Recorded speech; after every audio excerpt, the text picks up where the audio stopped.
Hello guys! Good day everyone! Ako po si Viva Mascarados Vlog. Uy, madaling araw na sa amin. Ginawa ko tong video last dos na madaling araw dahil ito lang po yung time na tahimik. Wala na mga bata dahil shop ito at may ganap sa labas kanina.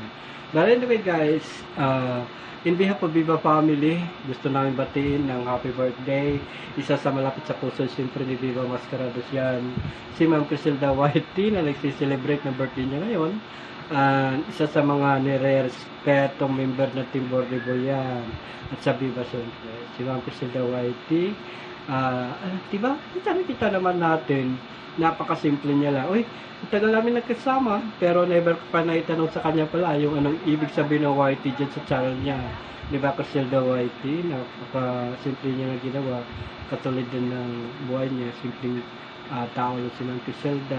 Nakikita natin, very humble, the way she talks, the way she act, the way she smile, kahit sa mga live stream nila, di ba? Kasama si Amigo Shirley the Mentor, no, nakikita natin yung characteristic or behavior ni Ma'am Criselda. Napakabait niya, napakatalino, madiskarte, matapang, minsan serious, in a good way naman. No, napaka-stricto minsan, pero in a good way naman. At hit sa lahat, matulungin. Yan sa taong lahat na mabait sa kanya. Yan yung pinaka-description ko kay Ma'am Criselda. Ikakasabi niya, pag nangarap daw tayo, kailangan itudo na natin. Manifest natin na kasama ng effort at dasal. Malay natin yung pangarap natin daw, someday, will be happen and will be make into reality. Sana.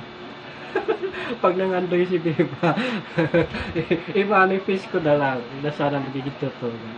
So, kasi si Ma'am Criselda Whitey is living with her dreams. Kahit malayong lugar yan, nagiging matapag siya. Matatag siya sa mga hamon sa buhay niya. Ayan, kung saan ka man dakong mundo ngayon, Ma'am Criselda Whitey, sana lagi ka gabayan ni Lord sa lahat ng mga ginagawa mo sa buhay.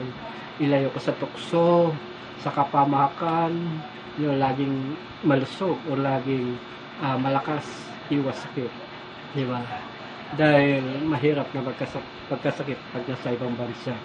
And, ang wish lang ni Viva, kung saan man tayo dalhin ng pagwawaitin natin at hanggang kailan, sana, I hope and I pray that our friendship will remain forever. Okay? Yan talaga yung wish ko siya na Whitey. Tsaka, naging positibo lang sa buhay. No, always think positive. Don't think negative because alam natin, negative think cannot gives you a positive life. So, dahil karawan mo ngayon, enjoy every moment because life is precious. Happy birthday, Ma'am Criselda. We love you. Thank you.